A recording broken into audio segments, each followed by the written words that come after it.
Hey, Inspired Moneymaker. I'm so glad that you're here for this conversation with Guy Kawasaki. I first heard Guy speak at HubSpot's Inbound Conference in 2014. Back then, he was advisor to Motorola, and he was giving a talk about how he garnered 10 million followers on social media. He is a marketing expert, a social media expert, and a Silicon Valley venture capitalist. Back then, he also gave some PowerPoint tips, which help me to this day. He has something called the 10-20-30 rule of PowerPoint, where your presentation should just be 10 slides, it should be no longer than 20 minutes, and never use a font smaller than 30 point. He also recommended having a dark background because everybody uses a light background. So with the dark background, you can be different and memorable. So I'll leave a link below to those PowerPoint rules. Hopefully they will help you like they helped me. Today, Guy is Chief Evangelist at Canva and host of Guy Kawasaki's Remarkable People podcast. He's doing a lot of great things. He's written 15 books. In this episode, you're going to hear about cars and money and what comes first, passion or money, or the money and then the passion. And then stay tuned till the end. In the Q&A, you'll hear what it means to do something that's cringeworthy. So let's get inspired with Guy Kawasaki. Well, thank you for joining us for this Mauliola gathering and for this Inspired Money episode. If we can jump right in, what's your earliest childhood memory of money? Well, I have early childhood memories of not having money. I will tell you that there's several events scattered through my childhood. So two were that when I was in Hawaii and I was going to school, I was robbed, hijacked twice, once near Kaimuki and once near Farrington. And so those were kind of, fundamental, like I decided I am not going to live in a high crime area the rest of my life. I got to get out of this. I got to get a car so I don't have to catch a bus.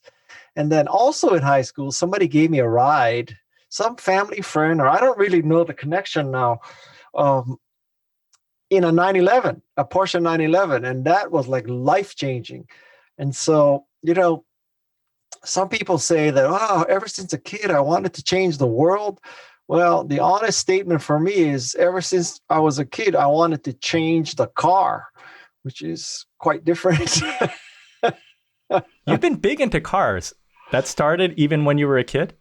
uh, from high school. I mean, a lot of people when they go public or something like that, they come into a lot of cash. All of a sudden, they got to buy a Mercedes or a Porsche or a BMW or Lamborghini or Ferrari or whatever. I can honestly tell you that I have been this shallow for a very long time. This is not something new that I embrace. I've been shallow for a very long time, 50 years basically. What was your first car and what are you driving now? My first car was a Toyota Corolla. I got it at Stanford, paid for it with my father's gambling winnings from Las Vegas, believe it or not. Uh, Today, well, until the end of August, I was the Mercedes-Benz brand ambassador. And then that ended. So I had to give back the car that had. And you may find this astounding, but I have not owned a car since the end of August. Now, don't get me wrong. Okay, so we have a Honda Odyssey for my wife. We have a CRV for my daughter. We have a Cayenne for my son. So there are other cars in the house, but there are more drivers than cars right now, which is a very new phenomenon. That said, on Monday, I'm getting a Metris, a Mercedes Metris, which is the minivan that Mercedes makes, but it's been upfitted to be a weekend camper. Wow. So when that happens, that'll probably become, I'll share that with my wife, but I bet she's going to drive it more than I will. So then then I have to inherit the Odyssey. It's a very complicated situation.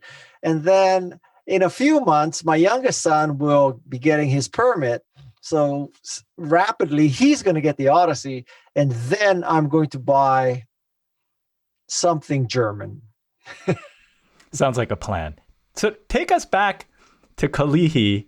Besides getting robbed a couple of times, which seemed to really motivate you, although Yeah. you didn't go down the road of like studying martial arts and becoming like an No, MMA fighter or Jackie Chan no, for that matter. no, no.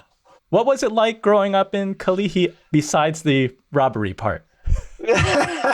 So it's kind of interesting. So I didn't know that I grew up in a bad area. I didn't know that we were lower middle class.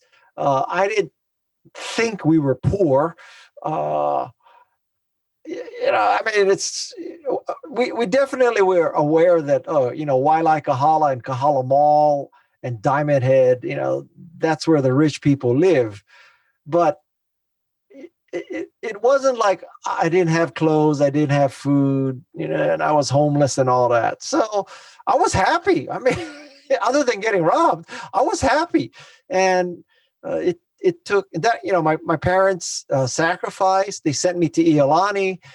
From Iolani, I went to Stanford, and the rest is history. So I don't hold myself up as an example of lifting myself up by my bootstraps out of object poverty. That would be an untrue story. On the other hand, I'm not Donald Trump or his father gives him 10 million bucks and says, try to make a million out of 10 million.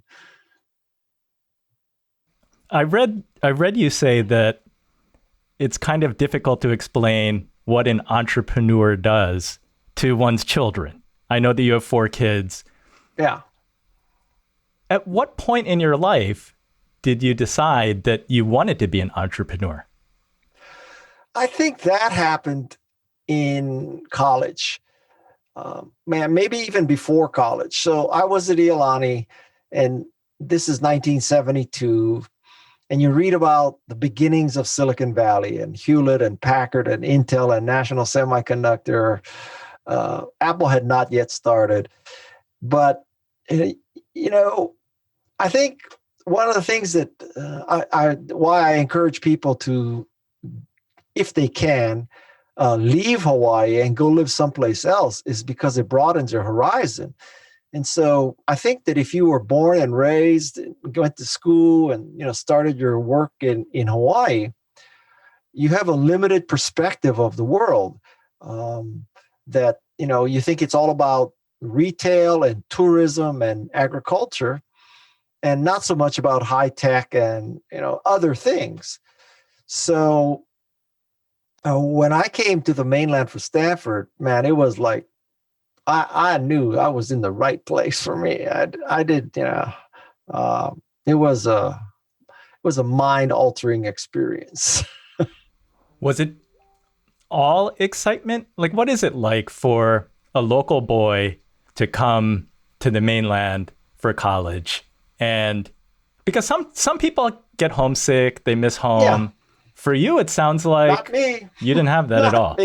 Not me, man. It was hallelujah. I mean, there was none of that. I didn't long to go back to Hawaii to the simple way, all that. I wanted to start the next Hewlett Packard, Intel, National Semiconductor, Atari, Commodore, whatever. Yeah, I wanted to start a high-tech company. You're supposed to be studying, right? Give us some examples of things that you saw that were just so different from back home that were blowing your mind. Well, now we're going to go back into my shallowness, but I very distinctly remember that Stanford, they used to have this parents' weekend. And so, lots of parents flew in, but lots of parents drove in. And so there were a lot of my friends were from LA, and their parents would drive in for this Parents' Day. And one parent in particular, a doctor named Nobuyuki Kawata, he was a cardiologist out of LA. And he pulls up in this Ferrari. And I said, this is it. I mean, this is, this is it. This is people drive Ferraris in California, man. They're not trying to just get a Japanese car. They're not even, it's like beyond a Cadillac. And so all your audience is thinking, man, Guy is such a shallow person. Well, what can I say? I am what I am. But yeah. So when I saw that Ferrari, I said, oh boy, you got to study. You got to work your ass off because, man, anything is possible in California. But you didn't become a pulmonologist. At this time, did you have... I can tell you a story why. Okay, what's that story? Okay. So I'm at Stanford, and like every other Asian American at the time, you think you want to be a lawyer, or doctor, or dentist, right? So we got to try the medical route. So I take this class, and it involves going around with a doctor at the Stanford hospital. So you go on rounds for 1 credit or whatever. And I got to tell you, so the first day of that class, I went on rounds and I fainted. And I said, Guy, you cannot be a doctor. I mean, you can't even walk around the friggin' hospital and you faint. So like that took medical off the table. And then, like any proper Asian American, you had to turn to law. Exactly. And that I lasted 2 weeks in. I couldn't stand it. I quit that. So, yeah. Tell us about what was the first 2 weeks of law school like? Well, it was my perception, and this is a long time ago. My perception is basically they tell you, well, you're highly qualified. Not me. I mean, they tell the class you're highly qualified, highly selective, intellectual people, but basically you don't know shit, and we're going to remake your mind, and we're going to intimidate you, and we're going to call you in class, and we're going to rip you. And my ego at that time was so, shall I say, unformed that I could not deal with that. I was intimidated by law school, really, seriously. I've gotten over that, though. I'm impressed by the decisiveness. Did you always have that? Or was it just such a bad experience that you had to get out of there? No. Yeah, I mean, you can spin it as, oh, Guy, you were so decisive. You knew what you wanted. So you said that you were in a bad place. You made a bad decision. So you corrected it because of your courage and all that. That's bullshit. I mean, I was just so miserable. I had to get out of there. So what did you do when you left law school 2 weeks in? 2 weeks in. So I went back to Stanford and I worked for Dr. Phil Zimbardo, running one of his psychology classes. And then after that, I went back to Hawaii. My father was a senator in Hawaii, so I worked for the lieutenant governor's office in Hawaii. And then the following year, I went to UCLA to get an MBA. And you never had any interest in politics? Well, my father was a senator, as I said, so I saw what it took to be a politician. And I have zero interest in politics, like absolute. I have a negative amount of interest in being a politician, none whatsoever. I don't have the patience. I don't have the manner. I don't have the, I cannot lie. I mean, I would be a horrible politician. I mean, and like right now, you watch some of these politicians, and these are at the top of the game, right? They're in Congress, they're representatives, they're senators, and you watch them just do freaking backflips. I mean, there must not be a vertebrate in the U.S. Senate because you can just see them folding themselves over, saying that, the election was rigged and, all this kind of stuff. And like, they don't have backbones. They do not have backbone. I could not do that for 5 minutes. I am still curious because I know that you went back to the mainland. You were working in jewelry, even though most people know you today for having worked at Apple and being an investor in Silicon Valley. But that's not where you started at first. No. Well, I was at UCLA, and UCLA, it was a 4 days a week schedule. So the fifth day, Friday, was always open. And so I have 3-day weekend every weekend. And as I said, I came from a lower middle class family. So it's not like, there was an endowment for me. So I took a job with someone I met from Hawaii, literally counting diamonds in a jewelry manufacturer. And after I graduated, I stuck with that job. So I did sales and marketing for a jewelry manufacturer as my friends were going to banks and consulting firms.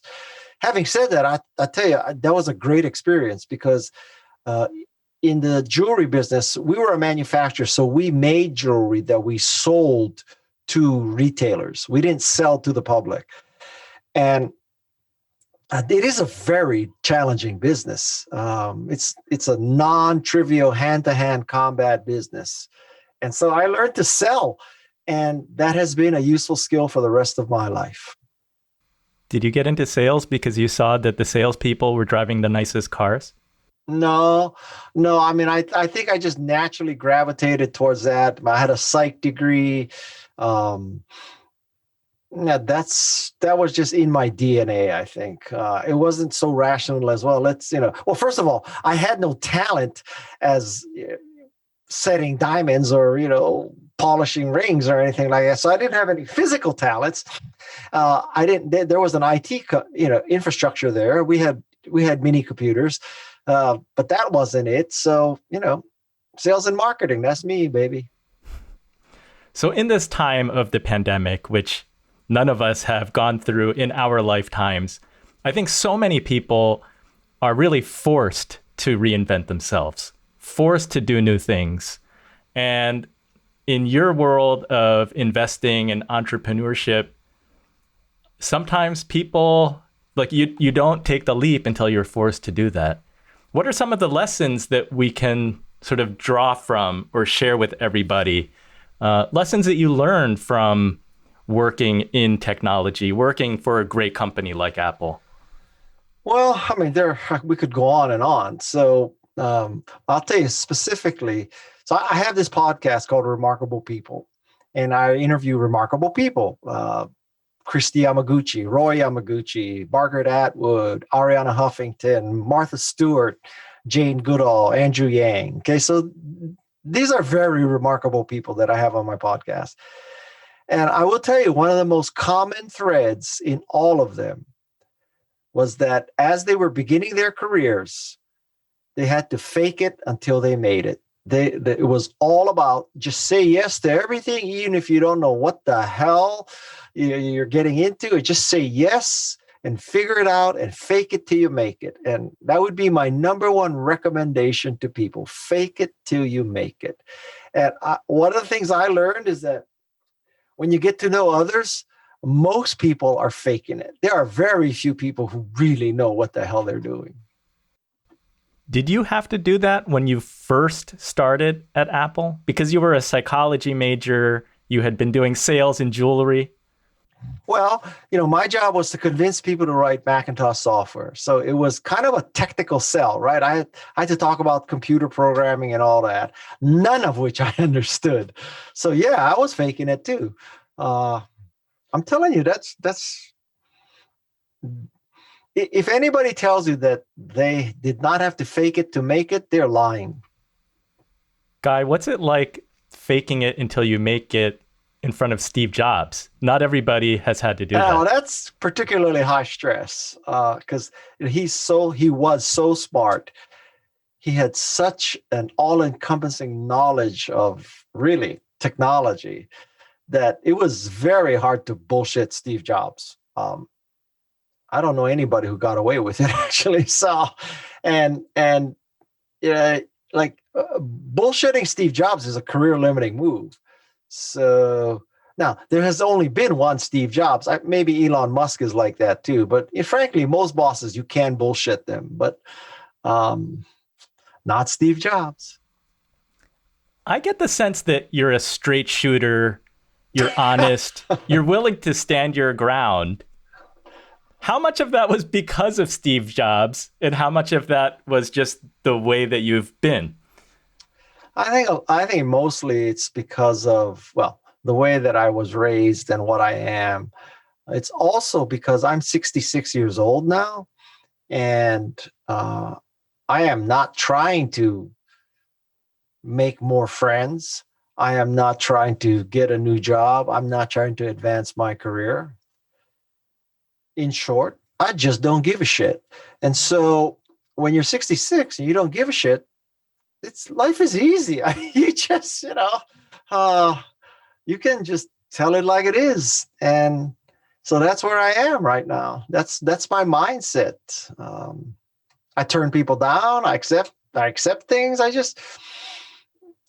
don't, like a lot of people try to say, well, come to, I don't know, Singapore, because Singapore is, a great economy, and we'll introduce you to the assistant minister of economics. And, there's a lot of strategic relationships you can make. And, and I tell them, listen, I have a speaking fee. This is my fee. If you don't want me, don't pay. If you want me, pay.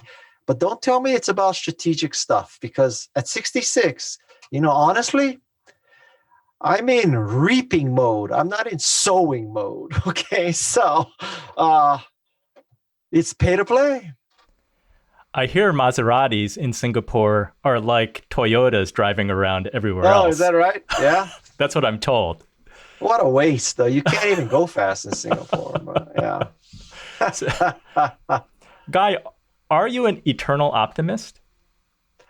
uh, Eternal is a long time, right? I mean, someday I'll be on my deathbed, and I probably might not be so optimistic then. But I would say I am generally an optimist. I definitely see the world as half full, not half empty. And I try to take the high road. I think the high road, believe it or not, the high road there's not a lot of traffic on the high road. Just let me put it that way. So it's a good path to take. Yeah, well, I mean, it can be. Not always the easiest path. No, not always the easiest. So you wrote in your book, and I can't remember which one now. My apologies. I probably can't either. Well, 15 is a lot to keep track of. No kidding. The genesis of a great company is answering simple questions that change the world, not the desire to become rich. Yeah, that's in the art of the start. I can tell you that. So what I mean by this is I think that a lot of people look at Microsoft or Apple or Tesla or, whatever, and they think, oh, Elon Musk had this great plan. Steve Jobs had this great plan. Bill Gates has this great plan, that Steve and Woz were sitting there and they say, okay, first we're going to make personal computers, and then we're going to make a tablet, and then we're going to make a phone, and then we're going to have a retail store, and then we're going to have cloud-based apps and all that. Let me tell you something. At the start of all these companies, it was two guys or two gals or a gal and a guy. They were in a garage, and all they were trying to do is make something cool. They were trying to, they're looking at mini computers and saying, wow, there must be a better way. Well, why are we stuck in a large company with a dumb terminal? And that's a very simple question. So what I'm trying to communicate to you is that, don't look at the final product, Apple, Microsoft, Facebook, Hewlett Packard, anything, and think, oh, so from day one, they knew what they wanted to be. Not at all. I mean, Hewlett and Packard were making oscilloscopes for Disney. They had no idea that someday they would be what they are. And I think that's a very important lesson. So, two guys in a garage, a guy and a gal in a garage, two gals in a garage. They may, just try to make something really like a useful place to aggregate websites. And you wake up one day and it's Yahoo. So, you never know. You just never know. Well, the part of that sentence that jumps out at me, it's two things. It's one, it's this sort of missional statement of changing the world. It's doing something pretty big. And Yes. It's not being driven by the money. Well, I mean, don't get me wrong that, you have to make money to survive. But I think that it's not, I don't think that the first question you ask is, can we make a lot of money? I think the first question you ask is, well, would I use it? And secondly, can it be done? And if those are both yeses, then maybe the third question is, okay, so it can be done. I would use it, but are we the only psychopaths in the world who would use it? It could be that only Stephen Woz wanted a personal computer and there would be no Apple today, right? So whether it's luck or vision or hard work, somehow it's more than you and your co-founder who want to use your tool. Hallelujah. Is that a common trait that you see? Because I know that you get a lot of pitches as an investor from entrepreneurs. Is that something that you look for, that wanting to make the world a better place or to have this utility of a product or service? Yeah, but you know what?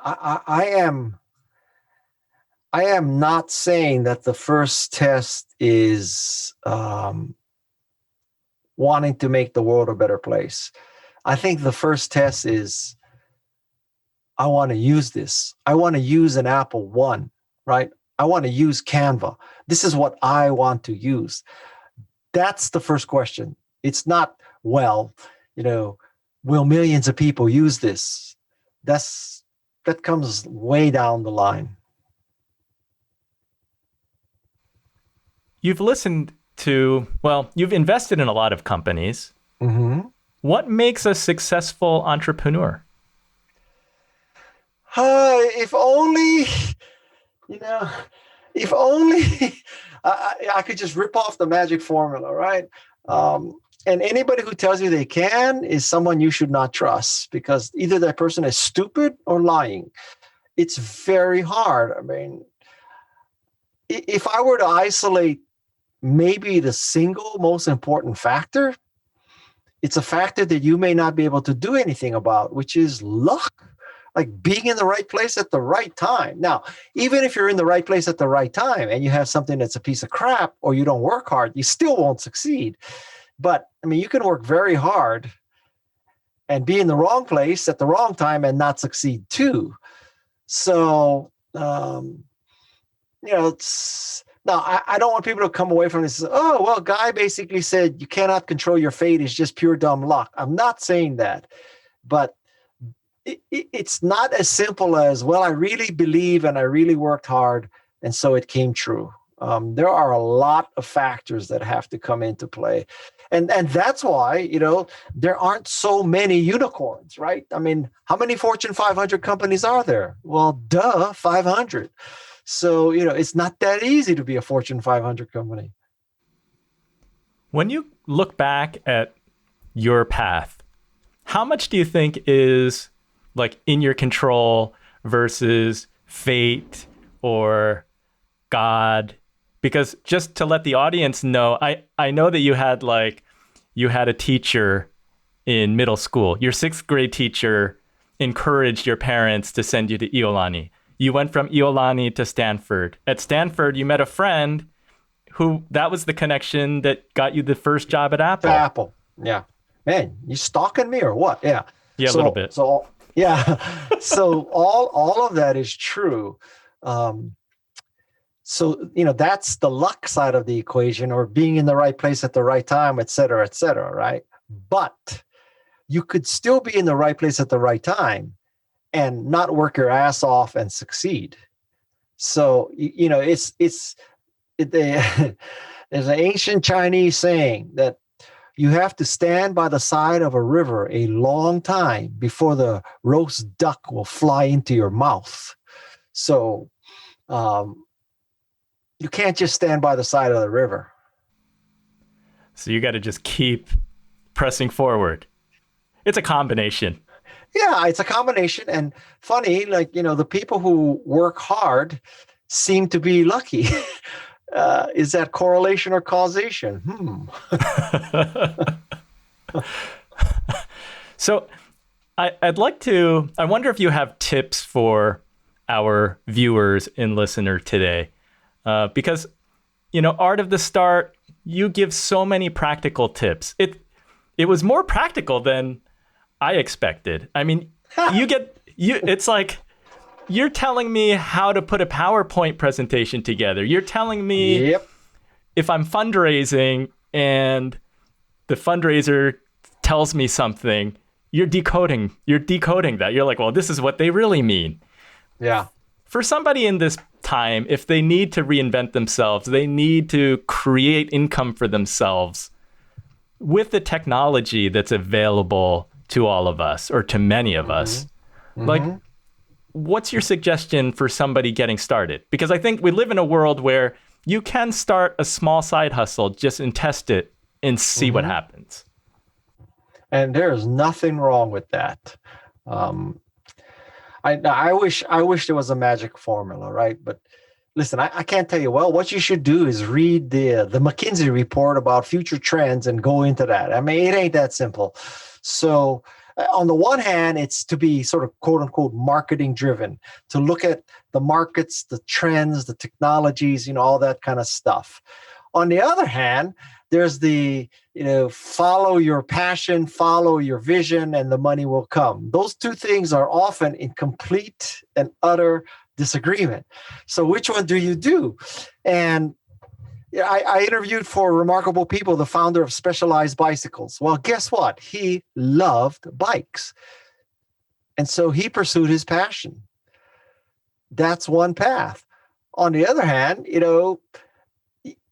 you could make the case that if you're very good at something, which came first, that you're very good at something or the passion? Nobody ever asked that question. So, the way most people say is, okay, so Steve and Jobs, they obviously had a passion for computers. And so they believed they overcame challenges, et cetera, et cetera. Okay. That's one way of looking at it. But, you could also make the case that if you start doing something and it succeeds, you will get passionate about it. So to take an extreme example, let's say that you have a degree in computer science, and for some reason you take a job at a company that's selling pet supplies online. Okay, so you entry-level engineer, and after a while, you're moving up in the ranks, senior engineer, maybe you're even a department manager. You're working on whatever, and meanwhile, your petsupply.com has just exploded. There's a pandemic. People can't visit other people, so now they have more dogs, and they're spending more on their dogs because what else are they going to spend money on? Whatever. I'm making all this shit up. So now petsupplies.com is just exploding. And one day you look at your option package and holy cow, your options are worth $50 million, right? Well, guess what? I guarantee you're going to say, I love dogs. I love dogs. I love cats. I love rabbits. I love guinea pigs. I love canaries. I love pets. Pets are just the key to happiness. Well, which came first? Did you love dogs and cats?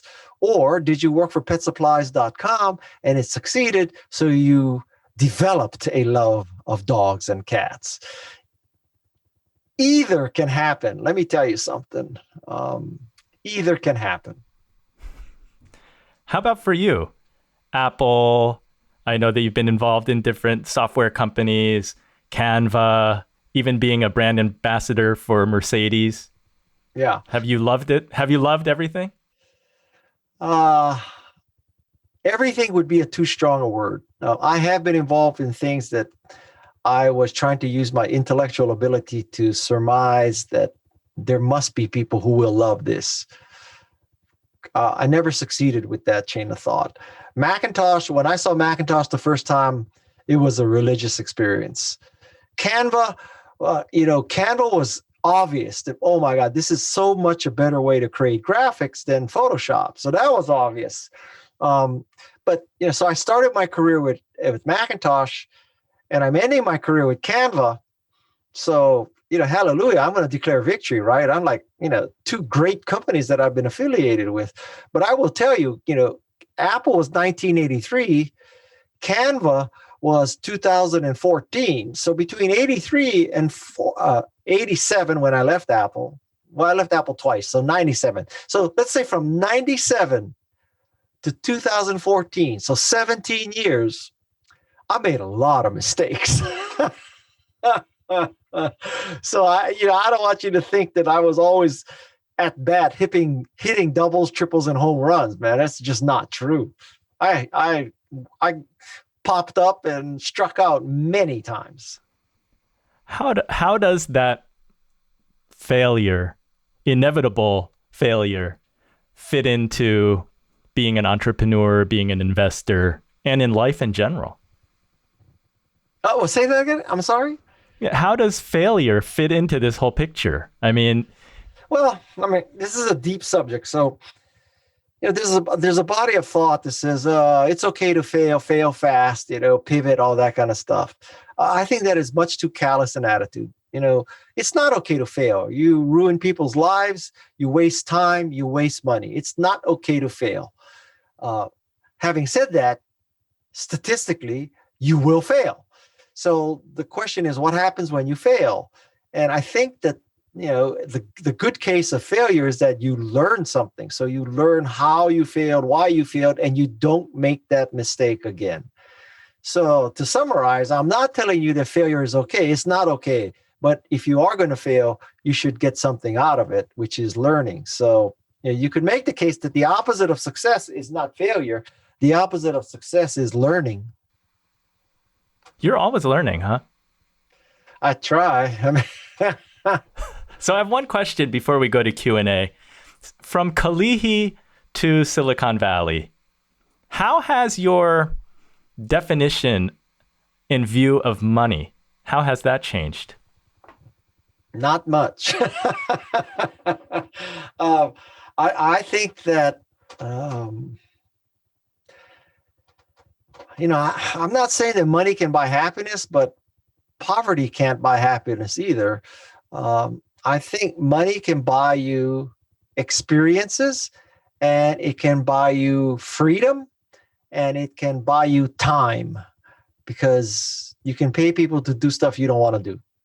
So, I am not a freaking saint who's going to tell you money doesn't matter to me. Money matters to me. And, I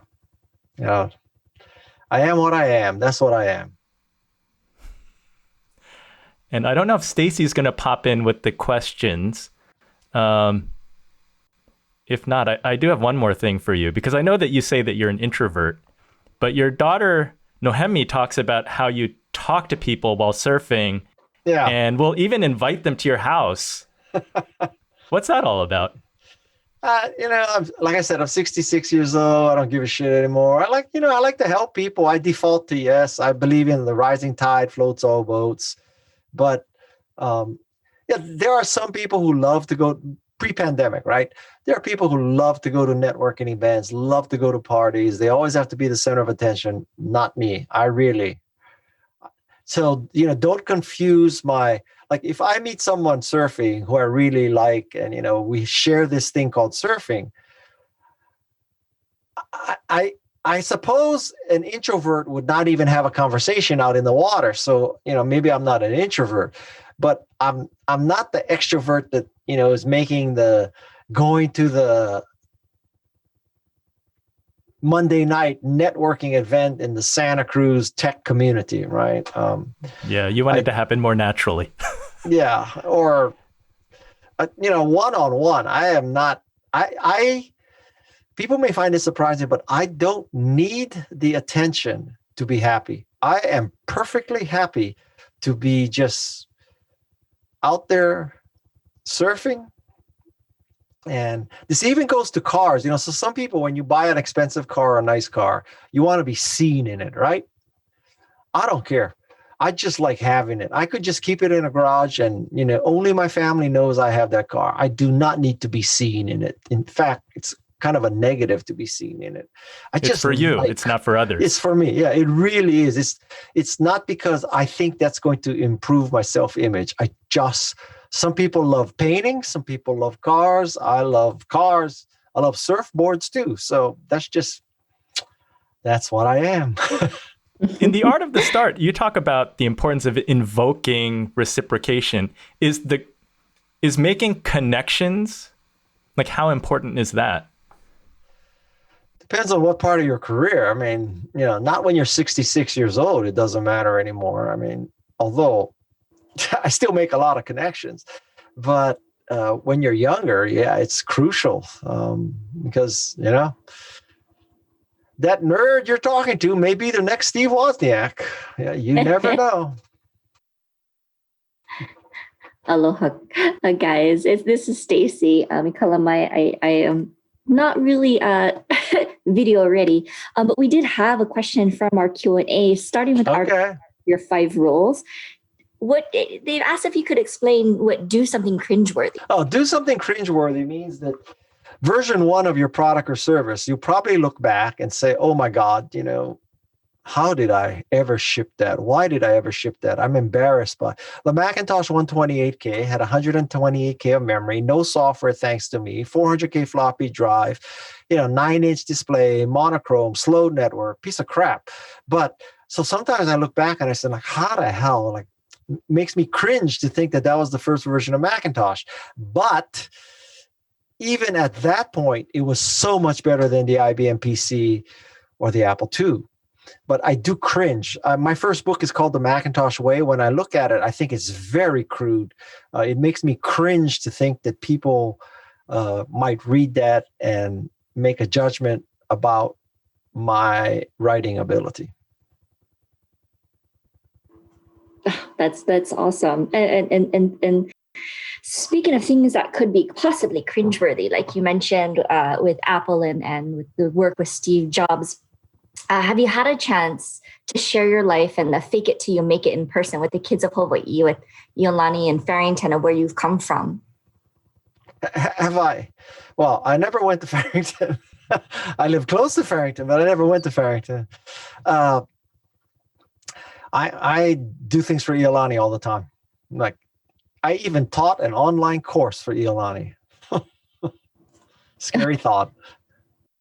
Absolutely. And at your age of a very mature and young, I'm intent. I want to always say people are young because I feel like we need to shake that that pre-connotation and culture that only young people can do tech nowadays. But at your experience, how important is the legacy card with your children, and how do you foster? Well, I mean, it depends how you define legacy, right? So, to some people, legacy means you go to Stanford, there's a building with your name on it. Well, I don't have enough money to do that, so that's off the table. But for me, I want my legacy to be, in 2 words, empowered people. So I want people to think, Guy, when he was alive, he empowered people with his writing, with his social media, with his speaking, with his podcast. He enabled me to dent the universe. Maybe he didn't dent the universe as much as Steve Jobs, but he enabled me to dent the universe and thousands of other people to dent the universe. I also want to have a legacy of my children, that they are good citizens of the world. So between those two, that's all I want. Absolutely. I've heard a lot of the same, and something that I often repeat to folks in the engineering world and software engineering world especially, is that we reach a lot higher when we stand on someone's shoulders. Yeah. Absolutely. And speaking of, as a venture capitalist, one of our attendees here was watching your podcast and enjoyed your recent episode with Tim Kendall. Mm-hmm.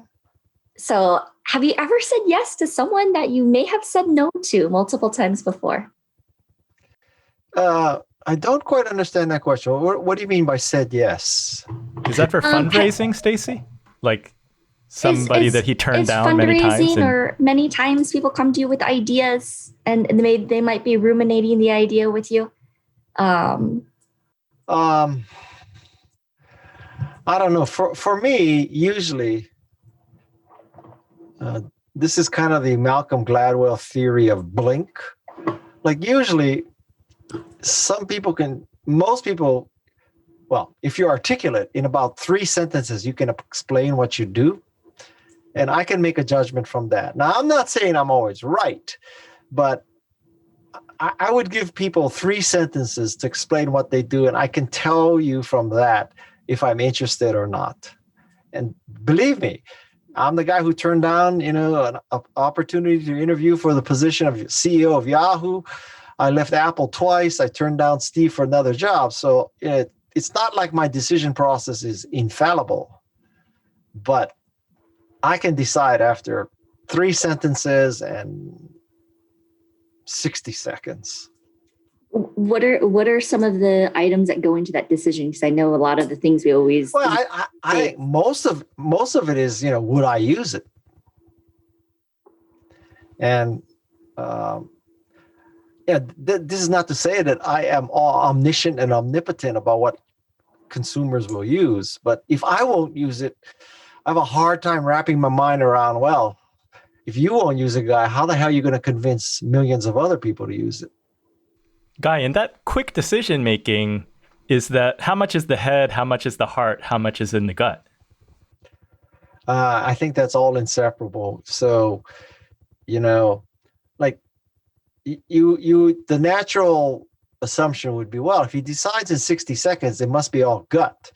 But you have to understand that my gut has been conditioned by 40 years of thinking and seeing and mistakes and all that. So what may seem like an instant gut decision, going back to the theory of blink by Malcolm Gladwell, you can blink and make a decision if you've done something for 40 years.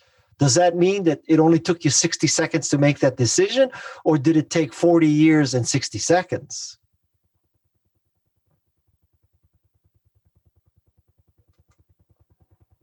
You're muted. Mahalo nui for joining us. And with that, it's my pleasure. I think we're going to walk away with, you've got to trust your instinct, because your instinct's not just emotional. It comes up with everything before you and everything that came before you. Well, so, can I just make a plug that seriously, this is no BS. If you are all interested in entrepreneurship and denting the universe and being remarkable, you have to subscribe to my podcast, because this podcast, if you listen to it, is 95% the guest, 5% me. So this is not, Joe Rogan talking to Jane Goodall. This is Jane Goodall 95% of the time, Guy Kawasaki 5% of the time. And they are remarkable people. There is something to learn from every episode of Remarkable People, not from me, from the guest. And I will plug Guy's podcast as well. It's an excellent show. You have very remarkable people, and people can subscribe wherever they find podcasts. Where else should they go to find you and to follow you, Guy? Well, I have a website, guykawasaki.com, but that's mostly brochureware. That's static. The only thing that changes there is the weekly blog posts about the weekly Remarkable People show. If you really want to see what I consider important, you should probably follow me on LinkedIn. But I will tell you that just so you're prepared, I am a staunch believer in immigration, women's rights, science, medicine, egalitarianism, and merit. So if you're a misogynist, racist, science denier, anti-vaxxer, do not follow me on LinkedIn. You will be very disappointed. That's said like a true guy who understands branding. You want to attract your followers as well as repel the ones that you don't want. Yes, absolutely. Well, thank you, Guy. Thank you for sharing your story with us and some inspiration for all of us. Mahalo. All right, nui. Take care. Thank you. Mahalo nui. Bye. Aloha. Aloha.